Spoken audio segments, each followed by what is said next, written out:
Elizabeth Roop is back in studio with us today, but we're switching things up. That's right. Today I'm asking the questions to talk about the Future Focus Committee.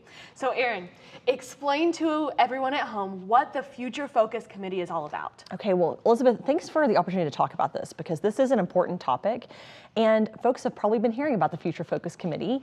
And this is a group that we've put together to start looking at some long-term sustainability needs of the district.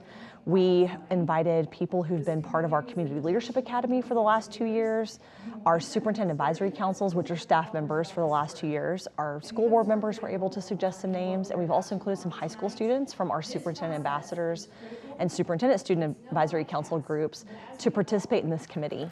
And so it's important to us to really have a variety of voices involved in this process. It sounds like it's a diverse group, so everybody's voices can be heard. Absolutely. You know, the participants had to commit to attending 7 of 8 meetings, and that was a big ask. So not everyone can participate, but we have 122 people on the committee, which is a great group. And we've had 1 meeting so far, and we have meetings coming up. And so we're just know the work is important, and we're glad that so many people are committed to this important work. Let's talk about what that work entails, what they're doing, what they're talking about. So we've had 1 meeting so far, and they were presented information to start thinking about in this process. So we talked about enrollment trends in the district, looked at enrollment numbers for campuses, also growth patterns of the city and how that impacts Lubbock ISD, about birth rates, demographics, things like that.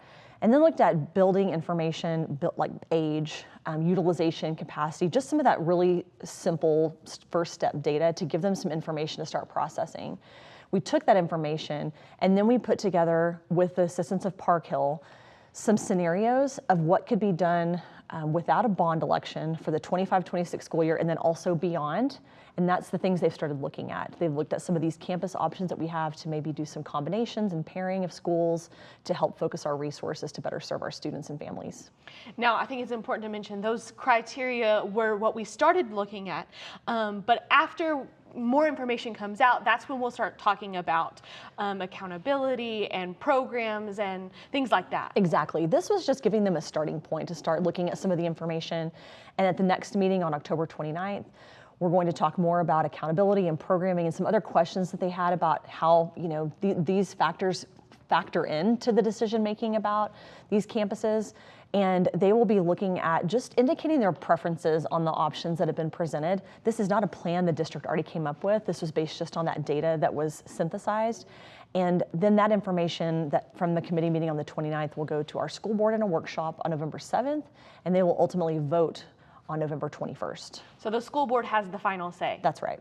So now to wrap up this interview here, let's talk about where people can go for more information, where they can share their thoughts and opinions. Absolutely. We have a website. It's lubbockisd.org/futurefocus. And on that page, you can find meeting information that has the presentations, the handouts, all the information we're giving the committee.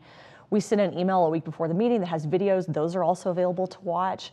And there's also a list of committee members on there. So if you know someone and you want to talk with them about it, they're a great resource of information.